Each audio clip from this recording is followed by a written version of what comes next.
કેન્દ્રીય ગૃહમંત્રી અમિત શાહે ઓપરેશન મહાદેવમાં ભાગ લેનારા જવાનોને કર્યા સન્માનિત. કહ્યું, ઓપરેશન સિંદૂરથી લોકોમાં સંતોષ, પણ ઓપરેશન મહાદેવે આ સંતોષને આત્મવિશ્વાસમાં કર્યો પરિવર્તિત.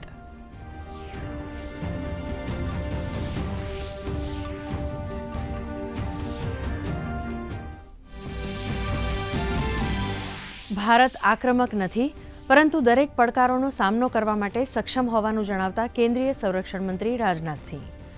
મધ્યપ્રદેશના મહુઆ આર્મી વોર કોલેજમાં આયોજિત રણ સંવાદ 2025 કાર્યક્રમમાં સંરક્ષણ મંત્રીનું સંબોધન. કહ્યું, ઓપરેશન સિંદૂરથી વિશ્વએ જોઈ ભારતની શક્તિ. ઉત્તર પ્રદેશમાં વધુ એક ધર્માંતરણ ગેંગનો પર્દાફાશ. બરેલીમાં બ્રેઇન વોશ કરી ધર્માંતરણ કરાવનાર મદ્રેસાના સંચાલક સહિત 3ની ધરપકડ. આરોપીઓ પાસેથી ધર્માંતરણ સંબંધિત 30 પુસ્તકો અને શંકાસ્પદ દસ્તાવેજો ઝડપાયા.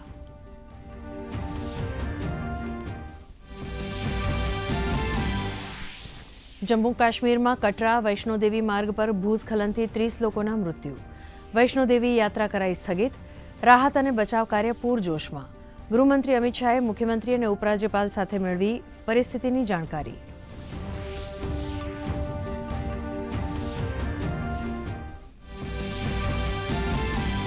રાજ્યમાં આગામી 4 દિવસ છૂટાછવાયા વિસ્તારોમાં ધોધમાર વરસાદની આગાહી. આજે મધ્ય અને દક્ષિણ ગુજરાતમાં ગાજવીજ સાથે હળવાથી મધ્યમ વરસાદની વકી. તો નર્મદા ડેમમાં સતત પાણીની આવકના કારણે નીચાણવાળા વિસ્તારોને કરાયા એલર્ટ. રાજ્યના કુલ 99 ડેમ્સ હાઈ એલર્ટ પર.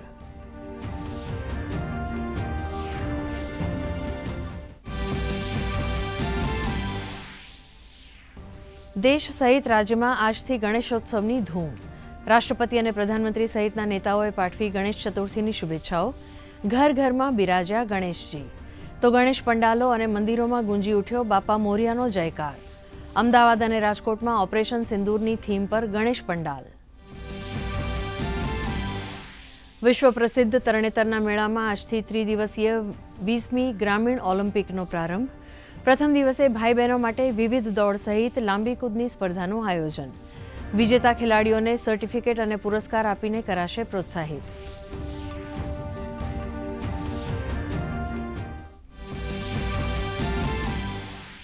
આગામી 30મી ઓક્ટોબરે ગોવામાં યોજાશે વર્લ્ડ ચેસ ચેમ્પિયનશિપ. ભારત બીજી વખત કરશે ચેસ ચેમ્પિયનશિપની મેજબાની. પ્રધાનમંત્રી નરેન્દ્ર મોદીએ વ્યક્ત કરી ખુશી.